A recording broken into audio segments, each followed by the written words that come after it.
어떤 이야기를 할까 또 많이 이제 고민을 했었는데요. 그냥 간증을 쭉 준비하다 보니까 제 일생에 제가 태어날 때부터 지금 이 순간까지 모든 순간순간에 하나님께서 정말 크신 역사를 했다는 걸 제가 먼저 깨달았어요. 그래서 이제 간증문을 다 완성을 하고 나서 자연적으로 이제 제 간증문의 제목이 지어지더라고요. 네, 하나님의 인도하심 이렇게. 그래서 네, 저는 이제 지금은 저희 어머니가 교회를 안 다니세요. 근데 어머니가 저를 임신을 하셨을 때 뱃속에서 기도를 많이 해주셨거든요. 근데 그때 어머니께서 가장 많이 해주셨던 기도가 지혜를 주시고 솔로몬과 같은 지혜를 주시고 또 총명함을 주시고 이 세상에서 꼬리가 되지 않고 머리가 되게 달라고 그렇게 어머니께서 많이 기도를 해주셨던 덕분에 제가 어렸을 때부터 하나님을 좀 찾고 하나님에 대한 이제 마음이 있었던 것 같아요. 초등학교 1학년 때였는데 그때 이제 선생님께서 알림장을 사오라고 이제 숙제를 내주셨는데 제가 깜빡하고 그걸 잊어버리고 안 사온 거예요. 그랬는데 이제 엄마한테 이제 전화를 드려서 엄마 알림장을 꼭 사다 달라 그렇게 이야기를 했는데 엄마가 알았다고 하고 끊고 1시간, 2시간이 지나도 엄마가 안 오시는 거예요. 그래서 제가 이제 점점 그 어린 마음이 너무 불안해요. 왜냐면 이제 공부사가 끝날 시기여가지고 시간이어서 막 불안했는데 그때 이제 제 작은 방에 예수님 초상화가 이렇게 걸어져 있었거든요, 집에. 그래서 그거를 딱 보고 제가 이제 의자를 갖다가 이렇게 올라가서 예수님 초상을 내려다가 바닥에 이렇게 해놓고 앉아서 막 울면서 기도를 했어요. 기도를 이제 하고 이제 알림장 사오게 해달라고 그렇게 이제 그때는 이제 기도를 드렸죠. 근데 이제 기도를 하고 30초도 안 지나서 엄마가 딱 오신 거예요. 손에 알림장을 들고. 그래서 그때 제가 지금 기억으로 그때 제가 예수님, 하나님이란 존재를 처음 막 알았던 것 같아요. 아, 하나님은 내 기도를 들어주시는 분, 하나님은 좋으신 분. 그래서 이제 그런 좋은 기억이 있는 반면에 제가 이제 자라온 환경이 그렇게 썩 녹록하지는 않았어요. 부모님께서 좀 부부싸움을 많이 하셨고 그때마다 아버지께서 술을 드시고 오시면은 주방에서 막 칼을 가져다가 엄마를 위협을 하고 그래서 저는 그때 아빠가 엄마를 진짜로 죽일까봐 저희 이제 3남매인데 아버지 어머니가 싸우실 때마다 뭐 다리를 막 붙잡고 하지 말라고 근데 그런 기억도 많이 있고 두 분이서 사이가 그렇게 좋지 않으셨고 또 워낙 집이 또 가난해서 이제 학교를 다니면 이제 뭐 급식비나 뭐 학비나 이런 거를 내야 되는데 안 내면은 그 다음 달 한 5일에서 10일쯤 이제 꼭 수업을 하고 있는 도중에 문을 스르륵 열어요. 그래서 한 선생님이 들어오셔서 번호를 불러요. 뭐 1번, 16번, 30번 이번 달 안 냈어 이러면서 이제 그렇게 번호를 부르면 항상 제 번호가 31번 제 번호가 꼭 있었어요. 그래서 12개월 중에서 한 거의 2번 정도 빼고 그렇게 이제 항상 불려 나가고 뭐 어떨 때는 복도에서 서 있기도 하고 이제 막 그런 불우한 이제 환경을 이제 지내다가 참 그때 제 마음 가운데 공허함이 참 많더라고요. 어릴 때 초등학교 뭐 중학교를 지내면서 부모님께 관심과 좀 사랑을 받지 못하고 그런 거에 있어서 제 마음속이 항상 불안하고 그래서 어떤 생각을 했냐면 아 내가 이때 뭐 그 정말 안 좋게 생각을 해서 뭐 예를 들어 내가 뭐 피를 흘리고 쓰러져 있으면 엄마 아빠가 좀 관심을 가져줄까 이런 생각을 굉장히 많이 했었던 것 같아요. 그렇게 이제 지내다가 아버지께서 이제 뭐 여러 가지 뭐 사업을 빵 관련 사업을 하시다가 이제 잘 안 되셔서 저 중학교 3학년 때부터 타 지역으로 이제 일을 가시고 그렇게 이제 아빠랑 떠나 지내다가 고등학교 이제 중학교 2학년 때 어머니가 한번 집을 나가셨어요. 그래서 이제 다시 들어오셨는데 계속 그런 게 이제 반복이 되니까 고등학교 2학년 때 아예 이제 떠나버리신 거예요. 그래서 이제 그때 당시에 제가 이제 17살이었고 둘째 동생이 12살 그리고 막내가 9살이었는데 그리고 그 셋이 이렇게 아버지가 또 타 지역에 있으니까 보니까 그 세라고 또 이제 그때부터 이제 좀 아프신 삼촌이 계세요. 희귀병이어가지고 몸을 못 쓰는 그런 삼촌이 있었는데 그렇게 이제 4명이서 생활을 시작한 거예요. 그래서 이제 그때 제가 저는 사실 그때 뭐 슬프다 왜 나한테 이런 일이 일어났나 라는 생각도 안 하고 그냥 그렇게 바쁘게 보냈던 것 같아요. 공부 그냥 열심히 하고 동생들 그냥 챙기고 또 정말 감사하게 저희 친할머니께서 옆에서 반찬도 갖다 주시고 또 도와주셔가지고 그렇게 이제 생활을 하다가 친구가 교회에 이제 오라고 하더라고요. 한 친구가. 그래서 저는 어렸을 때부터 교회를 다니다 안 다니다 했기 때문에 교회에서 이제 그렇게 거부감이 없어서 그 친구를 따라서 이제 나갔어요. 고2 때. 그래서 한 1년 반 정도는 청소년부 예배만 드리면서 그냥 교회 뒤에서 왔다 갔다 하고 뭐 은혜고 말씀이고 이런 거 모르고 그냥 시험 기간이면 이제 교회 안 나가고 그냥 그렇게 다니다가 고등학교 3학년 때 여름쯤부터 이상하게 이제 저한테 제 귀에 말씀이 들리기 시작하더라고요. 그 당시 그 중고등부 전도사님께서 이제 해주시는 말씀이 비전을 주시는 말씀. 너는 세상에 빛이 되고 소금이 되라. 너는 세상에 나가서 예수님을 전해라. 그리고 비전을 가져라. 이런 말씀들이 그전에는 아무도 들리지 않았는데 갑자기 제 귀에 이제 들리기 시작하는 거예요. 그래서 그때 이제 그렇게 하나님 말씀이 들리니까 점점 이제 궁금해지더라고. 하나님이 진짜 살아계실까? 그래서 고등학교 3학년 때 하나님 제가 크리스천 학교를 다녔기 때문에 그 고3 때 그런 기도하는 장소가 있었어요. 그러면은 이제 야자 하기 전에 저녁 식사하고 약간 그 중간 텀이 있으면 그때 이제 가서 하나님 이제 기도를 드리는 거예요. 거기서 그냥 단순하게 하나님 진짜 살아계시냐고. 네. 저는 믿기지가 않는데 그래서 기도를 드리고 나면 하나님이 꼭 살아있는 것 같고 근데 또 이제 또 일상을 또 지내다 보면은 또 하나님이 안 계시는 것 같고 그래서 이제 그런 거를 반복을 하다가 고3 때 수능을 100일 앞두고 작정 기도를 시작을 했어요. 그러면서 이제 날마다 교회 본당에 가서 번호키를 열고 이제 혼자 기도를 했는데 그때 제가 하나님을 정말 뜨겁게 만나기 시작하니까 공부가 잘 안 되더라고요. 야자 시간에 맨날 성경 보고 싶고 그리고 공부하러 이제 야자 다 빼고 그냥 기도하러 가고 싶고 그래서 그때 이제 계속 하나님께 이제 기도를 하면서 혼자서 이렇게 하다가 뭐 방언도 받고 뭐 성령의 뜨거운 불도 느끼고 막 이렇게 하니까 점점 이제 제 마음속에 변화가 일어나는 거예요. 그러면서 이제 새벽 예배를 깨우기 시작했는데 거기서 하나님께서 저의 마음속을 완전히 치료를 해주시더라고요. 그러면서 이제 어렸을 때부터 받았던 그런 모든 상처들과 불안함과 이런 것들을 하나님께서 치료를 해주시는데 정말 놀라웠어요. 그러면서 그때 뭐 눈물 콧물 다 쏟고 정말 하나님이 이렇게 깊이 만나주시는 거를 체험을 하면서 아 하나님이 진짜 살아계시는구나. 그러면서 주시는 하나님 말씀이 내 부모는 너를 버렸을지라도 나는 결코 너를 버리지 않는다. 내가 너의 아버지고 내가 너를 보호하고 내가 너를 지킨다 라는 말씀을 저한테 주시더라고요. 그러면서 이제 제 내면에 이제 상처가 치료가 되고 하나님 만나기 시작하니까 세상이 이제 180도 달라보이는 거예요. 새벽 기도 이제 갔다 오는 갔다 오면은 한 6시 반 뭐 이렇게 되는데 그때 공기가 저는 지금도 잊혀지지가 않는 게 지금 이렇게 한 번씩 지금은 그런 걸 못 느끼는데 제가 정말 한 번씩 마음이 깊은 은혜와 감동을 받았을 때 그때 그 감정이 느껴져요. 하나님께서 주신 그런 감정들이. 그래서 그렇게 이제 은혜를 받고 했는데 이제 집안이 어렵다 보니까 그리고 동생들이 아직 어리다 보니까 이제 대학을 가기가 힘들더라고요. 그래서 1년 동안은 이제 대학을 안 가고 아르바이트를 이제 했어요. 그러면서 이제 그 교회에 있는 모든 제자반 말씀을 가르치는 그런 훈련에 참여를 하게 됐고 거기서 말씀을 배우고 뭐 제자반, 사도반 이러면서 이제 계속 그 말씀을 이제 배우기 시작한 거예요. 그러면서 이제 신앙생활을 하다가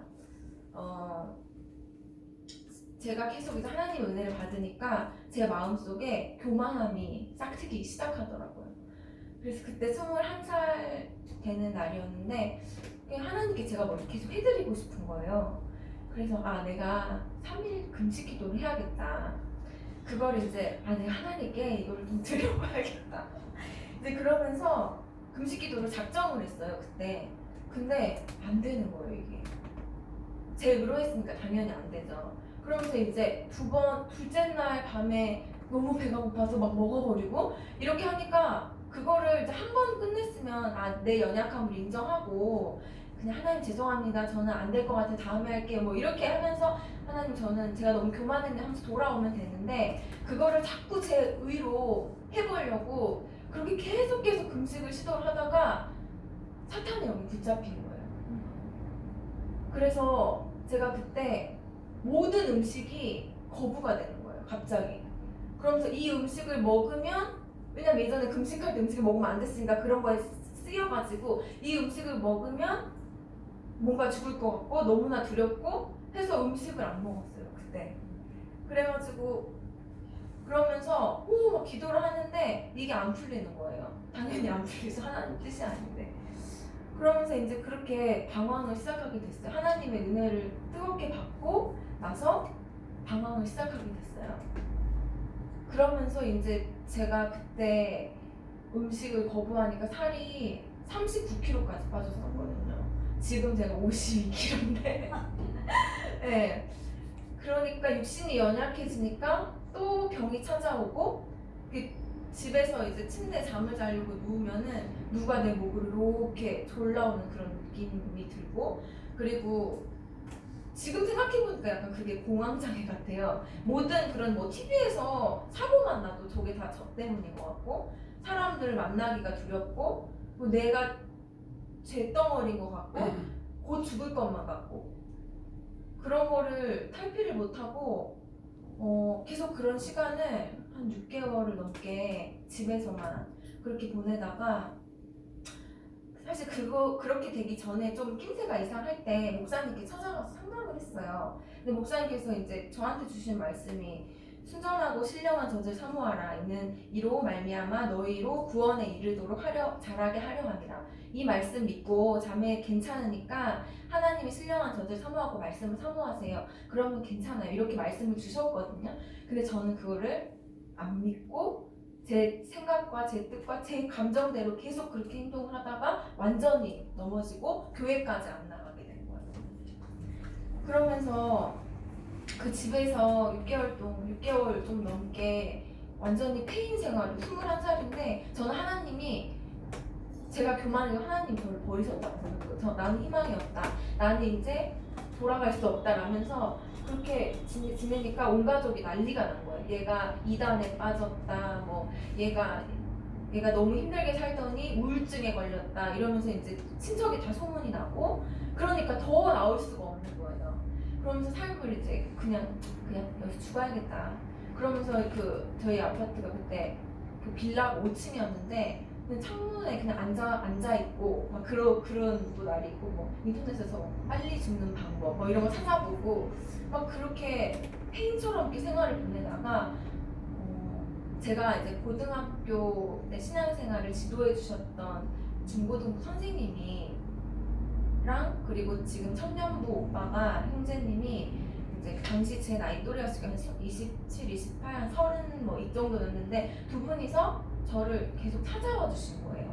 아무도 저를 안 찾아줬는데 그리고 동생들은 무섭죠. 제가 어떻게 돼버릴까봐. 그래서 저희 여동생은 제가 나가서 안 들어오면은 막 무서워가지고 전화하고 그랬는데 이분들이 저한테 문을 계속 두드려 주시고 그리고 제 생일날 와서 케이크도 갖다 불어주시고 막 그렇게 몇 번을 찾아와 주시는 거예요. 근데 저는 교회 안 간다.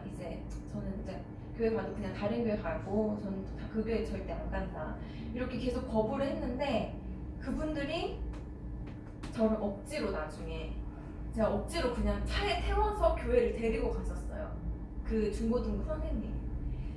그래서 이제 다시 교회로 그렇게 나가게 된 거예요. 나갔는데 그때 제가 39kg까지 빠졌다가 집에서 너무 우울하니까 또 밥을 먹는 걸로 이제 풀었거든요. 그래서 다시 거의 60kg까지 찐 거예요, 살이. 그래서 그 몸을 가지고 다시 예전에 그 사람들을 만나는 게 너무 두렵잖아요, 사실. 너무 추하고 교회 안 나왔던 것도 너무나 부끄럽고.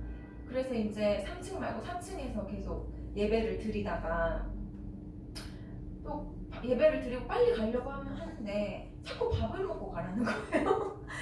저는 너무 밥 먹기가, 사람들 만나게 껄끄러워서 밥 먹기가 싫은데 밥을 먹고 가라고 막 이러면은 그럼 저는 밥 가져가서 그 중고기 주스를 혼자 먹겠다. 그러니까 그냥 내버려두라 했는데 그분들이 거의 밥을 5층에서 퍼와서 1층 중고기 도시까지 또 내려와가지고 저랑 같이 또 밥을 먹어주시고 집에 갈 때 또 데려다 주시고 그런 거를 계속 반복을 해주신 거예요. 그래서 정말 이제 그분들의 정말 그런 헌신으로 정말 악하고 교만하고 말씀도 안 듣던 제가 다시 교회에 나와서 예배를 다시 드리게 됐고, 예배를 드리던 도중에 근데 그날도 이제 넉넉고 예배를 드리고 있었는데 갑자기 목사님 통해서 하나님 말씀하시는데, 보라 내가 새 일을 행하리니 이제 나타낼 것이라. 너희가 그것을 알지 못하겠느냐. 반드시 내가 광야의 길을 사막에 강을 내리니. 이 말씀을 저한테 주시는데 이 말씀이 제 가슴에 비수점이 꽂히더라고요. 내 지금 삶이 완전 사막인데 하나님께서 사막에 강을 내신다고 그렇게 저한테 말씀을 해주시는 거예요. 그래서 그때 그 말씀을 듣고 신랑 같은 희망이 생겨. 하나님 나를 받아주실까? 그런 신랑 같은 희망을 가지고 다시 신앙생활을 시작을 하게 된 거예요. 그러면서 이제 하나님께서 저를 회복하시는데 그냥 예배 나오고 기도하고 말씀 보고 이렇게 회복하시는 게 아니라 하나님께서 저를 찬양팀으로 세우시더라고요. 그래서 그날 이렇게 찬양팀 리더 형제 옆에서 그냥 아무것도 모르게 찬양을 다시 하면서 하나님께서 마음을 회복을 시켜주시고 이제 딱 회복하는데 이제 망가진데 거의 이틀 겨울이 걸리면은 회복하는데 또 똑같이 이렇게 걸리더라고요. 그러면서 이제 사실 신앙생활을 접었다가 다시 교회에 나오게 되면 모든 영적인 게 막혀있기 때문에 기도가 안 되잖아요. 기도도 안 되고 말씀도 사실 안 들리고 말씀을 해주셔도 나쁜 말씀만 들리는 거예요. 그래서 그때 제가 피아노를 시작했어요. 그래서 날마다 제가 기도도 안 되고 예전에는 기도도 잘했는데 그게 안 되는 거예요. 답답하고 기도도 안 되고 아무것도 못 하겠으니까 예전에 친구가 코드 한 번을 가르쳐 준 적이 있는데 그냥 그 피아노를 다시 하고 싶더라고요. 근데 피아노를 날마다 그 교회에서 할 일도 없으니까요. 대학도 안 다니고 아무것도 안 하고 있으니까 2시간 동안 날마다 와가지고 교회에서 피아노를 치면서 찬양을 하고 그러면서 더 이렇게 회복이 됐던 것 같아요. 그래서 제가 정말 가장 좋아하는 말씀이 하나님께서 합력해서 선을 이루신다는 말씀을 가장 좋아하는데요. 그때 제가 그 고난의 시기에 물론 제 죄로 빠진 고난이지만 만났던 하나님과 그리고 그때 했던 피아노가 지금 돈이문교회에서 섬길 수 있는 반주로 섬길 수 있게 해주신 하나님께 정말 영광의 박수를 네, 그래서 제가 그 시기를 겪으면서 이제 영적으로 아무리 뛰어나고 열정이 있고 몇 개의 방언을 받고 온갖 수를 다 써도 하나님 말씀으로 다져지지 않으면은 그건 모래 위에 쌓은 집 같고 언젠가는 무너진다라는 거를 정말 철저하게 깨달았어요.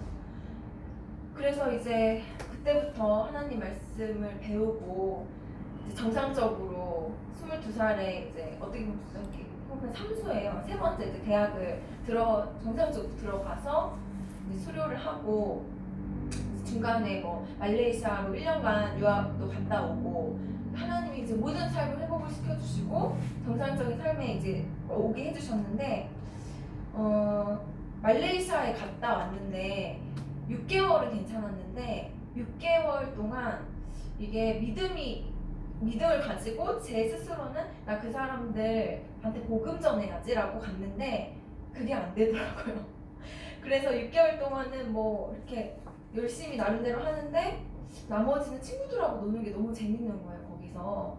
그래서 예배는 가요. 예배는 가고 거기 공동체를 가는데 또 영어를 배우고 싶어가지고 현지인 교회를 갔어요. 그래서 이제 설교도 영어로 듣고 친구들하고 영어로 대화하고 막 이런 게 너무 재밌는데 그것보다 교환학생 친구들이랑 노는 게 더 재밌는 거예요. 그래서 그때 예배도 뭐 간혹씩 빠지고 그리고 11시 반, 뭐 11시 시작하는데 11시 반에 가고 막 그렇게 신앙이 엉망으로 된 상태에서 돌아왔어요. 돌아와서 취업 준비를 하려고 하는데 취업이 안 되는 거예요. 그래서 그 대학교 때 이제 와서 온갖 스펙을 다 쌓았어요. 뭐 한국사 하고 토익하고 경제 논술하고 뭐 영어 면접하고 이런 거를 계속 몇 개월 동안 하는데 될 듯 하면서 떨어지는 거예요. 그래서 문제가 뭘까? 그러면서 이제 교회에서는 자꾸 저를 부르는 거예요. 와서 또 찬양팀 뭐 해라, 뭐 이거 해라, 뭐 이거 해달라 이렇게 하니까 너무 힘든 거예요. 그 과정이. 취업도 안 되고 교회에서는 자꾸 일하라고 시키니까. 그리고 당시 제 막내 동생이 학교를 안 가고 오토바이 사고를 내고 막 그랬어요. 그래서 너무 말썽을 피우고 그래서 맨날 저한테 전화 오고 막 얘는 안 되겠다 이러면서 이제 담임 선생님이 전화 오고 막 이래서 삼중고가 또 힘들어진 거예요. 그래서 이제 이걸 어떻게 해야 되나 하고 이제 하나님께 기도를 하고 있는데 하나님께서 저한테 너 왜 스펙 쌓기에 집중하고 있냐고 그러시는 거예요. 하나님께 집중하고 하나님께 기도해라. 하나님 세상을 이겼고 하나님이 백이다. 그러면서 이제 제가 마음을 또 바꿨어요. 거기서 바꾸고 이제 하나님 그러면은 제 취업의 목적은 이제 하나님입니다. 이제 하나님 위해서 제가 취업할 테니까 저 인도해 주세요. 그렇게 하면서 공무원 공부를 이제 시작을 하게 된 거예요. 그러면서 모든 걸 이제 목포에 있다 모든 걸 거기 있으면 이제 교회에서 일을 많이 시키니까 공부가 집중이 안 되겠더라고요. 그래서 그냥 다 접고 군산으로 갔어요. 그러면서 이제 그때 군산에서 이제 엄마의 도움을 받으면서 공부를 시작하게 됐는데 이게 제가 목적을 하나님께 두니까 공부를 딱 시작하자마자 하나님께서 말씀을 주시는데 너는 마음을 다하여 여호와를 신뢰하고 내 명철을 의지하지 말라 라는 말씀으로 저한테 공부를 시작하게 하시더라고요. 그러면서 제가 공부를 열심히 이제 했어요. 열심히 하면서 하루에 뭐 10시간에서 12시간을 초시계로 재놓고 공부를 하면서 밥 먹을 때도 강의 듣고 막 그렇게 이제 열심히 하면 너무 힘든 거예요. 앉아 있으면은 이제 온몸이 이제 저려오니까요. 항상 앉아 있으니까 저려오니까 누우면은 여기 눈까지 저리는 거예요. 모든 게. 그래서 심장이 두근두근 저리고 이러니까 나 이러다가 그냥 잠자다 그냥 죽을 수도 있겠다. 라는 그런 생각이 들 정도로 이제 공부를 하면서 힘든데 힘들 때마다 하나님께서 말씀으로 저를 계속 인도를 해주시는 거예요. 하나님 힘들어요 하면은 내 길을 여호와께 맡기라 그를 의지하면 그가 이루시고 말씀을 주시고 하나님 또 하면은 또 여호와를 기뻐하라 그가 내 마음의 소원을 내게 이루어 주시리로다. 이 말씀을로 이렇게 계속 주시니까 제가 그 힘든 거를 견딜 힘이 나더라고요. 그러면서 나는 되겠다. 하나님이 계속 말씀을 주시니까 나는 되겠다라고 6월 서울시 합격을 써놓고 공부를 해서 4개월 만에 합격을 했어요. 근데 이게 단기간에 합격을 한 이유가 있더라고요. 제가 7월에 공부를 마치고 하나님이 뭐를 시키셨냐면 군산에 있는 교회 주일학교 딱 여름 성경학교 기간이어서 또 교회에 또 그런 사역들을 하나님께서 또 시키시더라고요. 그래서 그때 이제 또 깨달았던 게 너 일은 내가 해줄 테니까 너는 교회를 세우는 데 집중해라. 그리고 세상 사람들 2년 3년 공부 아무리 해도 안 되는 사람들이 너무 많잖아요. 근데 저는 물론 뭐 열심히 하나님께서 해주신 것도 있지만 정말 너무나 좋게 합격을 하고 하나님 단기간에 딱 합격을 시켜주고 그 뒤로부터 계속 또 교회에 하나님의 그 일을 하는데 또 집중을 시키시는 거예요. 그래서 이거 쉽다. 사는 게 이렇게만 가면 쉽겠다. 라고 그렇게 하나님의 말씀에 인도하심으로 그렇게 공무원 합격을 하고 이제 아무 연고지도 없는 서울로 와야 되니까 이제 오게 됐는데 그때 제가 심한 네. 그래서 이제 아무 연고지가 없으니까 답답해서 하나님께 기도하고 제비뽑기를 2번이나 했어요. 네, 근데 제비뽑기를 이제 하니까 2번이 다 종로가 나오더라고요. 그래서 저는 서울에 아무것도 모르고 친척도 없으니까 그냥 관악구나 동작구로 가려고 했어요. 집값이 싸니까. 근데 종로구가 나와서 왜 종로지? 하면서 또 그것도 안 믿으니까 또 의심을 하고 주변에 막 물어봤어요. 서울 오면 집값이 싼 데가 어디야? 살기 좋은 데가 어디야? 이렇게 물어보니까 서울에서 조금 살다가 내려온 저희 목포 친구들이 그 해화동 쪽이 좋대요. 명륜동 이쪽이 대학가도 있고 좋대요. 그래서 그쪽에 살면 괜찮을 거라고 그렇게 또 2명이나 그렇게 이야기를 해주는 거예요. 그래서 이제 종로로 그냥 일지망을 써서 바로 오게 됐어요.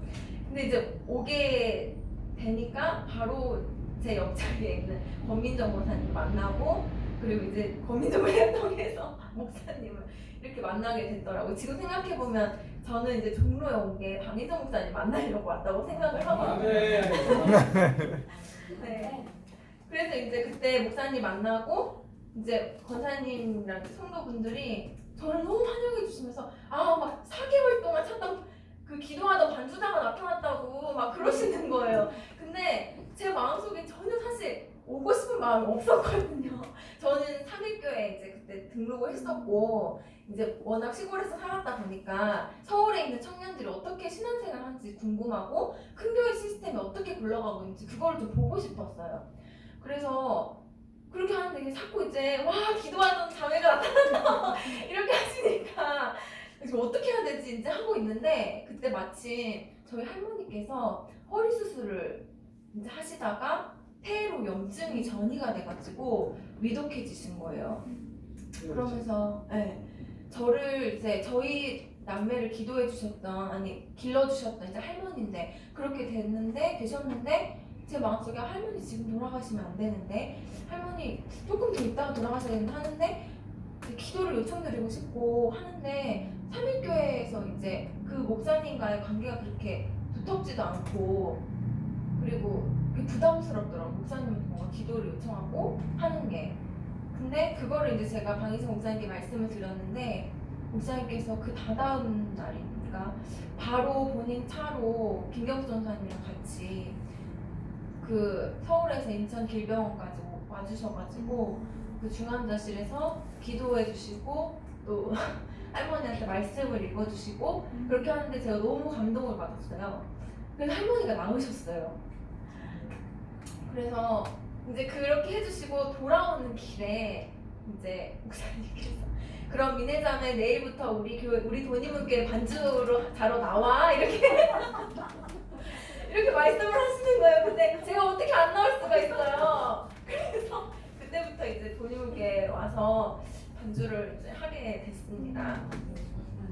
그러면서 정말 지금 시간이 좀 많이 지나는 게 되게 괜찮아. 이제 제가 그 준비를 했는데 그리고 이제 마지막으로 또 저희 그 전도사님을 만났던 그런 이제 간증을 하고 그냥 마치겠습니다. 이제 제가 입사를 하고 28살쯤 되니까 이제 결혼을 해야겠다는 생각이 들더라고요. 그래서 이제 이렇게 대로 한 2년 정도는 봐야 되니까 사람을 2년 정도 만나고 30살 넘기 전에 결혼해야겠다라는 생각으로 여기저기 주변에 알렸어요. 나 좋은 사람 만나고 싶으니까 좀 소개 좀 해달라. 그리고 저희 이제 젊은 사람들이 쓰는 크리스천 데이트라는 어플이 있어요. 거기는 이제 크리스천 형제자매들이 와가지고 주민등록까지 인증을 하고 자기의 신앙과 그리고 모든 그런 삶과 직업 그리고 연봉, 나이 이런 거를 교회에 다 공유를 하는 그런 앱인데 그것도 깔아가지고 제가 막 형제들을 찾아서 다녔어요.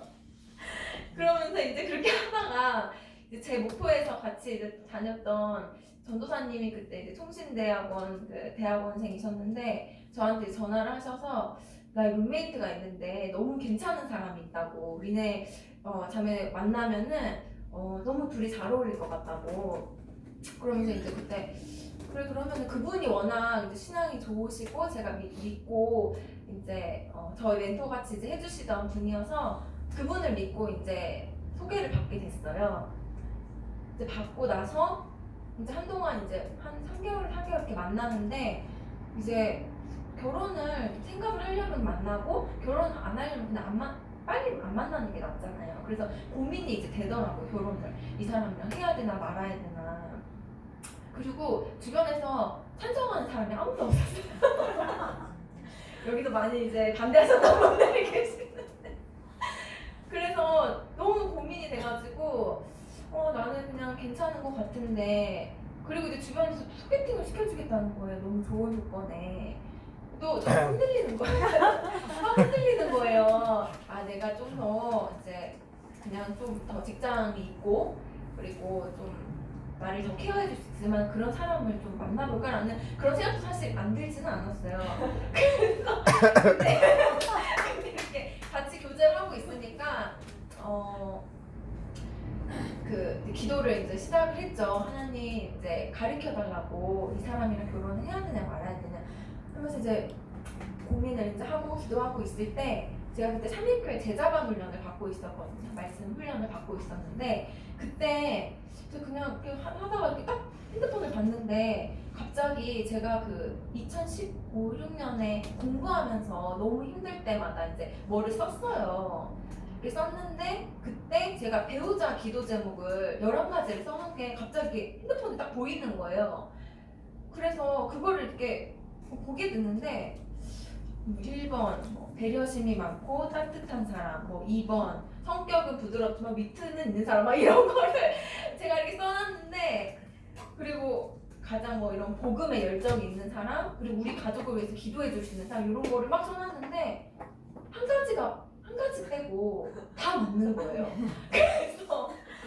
그래서 제가 거기서 좀 이제 응답인가? 라는 그런 생각을 하게 됐는데 한 가지가 걸리잖아요. 한 가지가 뭐였냐면 선교의 비전이 있는 사람이었어요. 근데 제가 이렇게 전도사님이랑 교제하면서 제가 비전을 앞으로 어떤 사역을 하고 싶으세요? 앞으로 비전이 뭐예요? 이렇게 물어봤을 때 그때 이제 전도사님은 그 깨진 가정을 회복하는 그런 사역을 하고 싶다라고 대답을 했어요.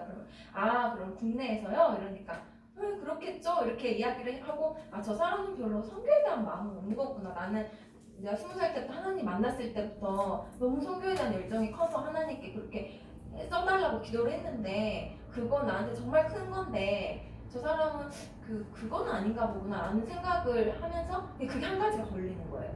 그래서 이제 제가 작정을 하고 그 기독교 백화점을 가면은 하나님 주신 은사 테스트라는 게 있어요. 13가지 은사를 가지고 이제 교제할 때 이제 하시면은 청년분들도 좋을 텐데 이게 막 설문을 해요. 설문을 하면은 하나님께서 어떤 은사를 주셨는지 점수로 이제 나타나는 거예요. 그래서 이걸 딱 가지고 와서 카페에서 이거 우리 해보자. 이거 해서 한번 서로한테 어떤 은사를 주셨는지 한번 보자. 그랬어요. 그래서 막 이렇게 하는데 딱 결과를 보니까 선교의 은사가 1번인 거예요. 전도사님. 네. 그래서 이제 그때부터 점점 마음에 이거는 주님께서 인도하심이 분명히 있구나 라는 마음에 이제 교제를 계속하면서 결혼을 이제 하게 됐습니다. 그래서 이제 제가 이 삶을 쭉 여기 계신 분들보다는 워낙 적게 30년 동안 살았지만 이 모든 과정에서 큰 것든 작은 것이든 하나님께서 정말 결정적일 때 저한테 말씀을 주시고 응답을 해주셔서 하나님의 길로 인도를 해주셨어요. 그래서 앞으로 이제 저희 부부의 비전은 우선 저희 돈이문교회 사역자로 세워주셨으니까 저희 맡겨주신 우리 너무나 귀하고 아름다운 청년들 잘 섬기면서 또 인도에 있는 그런 영혼들을 위해서 목사님과 함께 같이 교회를 세우고 그곳에서 영적인 지도자를 세워서 인도의 선교적인 제자를 세우고 또 그곳에서도 다른 곳으로 파송이 될 수 있도록 그렇게 복음을 전하는 삶을 살고 싶습니다. 돈이문교회에 오게 된 것이 제게는 정말 엄청난 정말 말로 형언할 수 없는 축복이고요. 저희 너무나 훌륭하시고 정말 저는 이런 목사님을 제가 교회를 저도 많이 다녔었는데 만나본 적이 없어요. 제가 목사님께 이렇게 막 말씀을 드리진 않았는데 너무 영적으로나 또 현실적으로나 저희를 너무나 잘 지도해 주시고 그리고 너무 또 복음에는 확실하시지만 그것이 아닌 것에는 정말 자유롭게 기회를 주시고 인정해 주시고 사랑해 주시는 그런 목사님 통해서 또 제가 너무나 많이 배우고 있고 앞으로 더 많이 배워야 되고 그래서 또 저희 성도님들께 부탁드리는 것은 저희 이제 부부가 아직은 좀 미숙하고 부족한 부분이 많이 있기 때문에 그런 것들을 위해서 하나님 안에서 하나님의 뜻대로 잘 성장할 수 있도록 기도해 주시고요. 저희 젊은 날에 하나님을 또 만나게 해주셨으니까 저희는 하나님의 나라에 크게 쓰임받고 싶습니다. 그렇게 쓰임받을 수 있도록 기도를 요청드립니다. 감사합니다.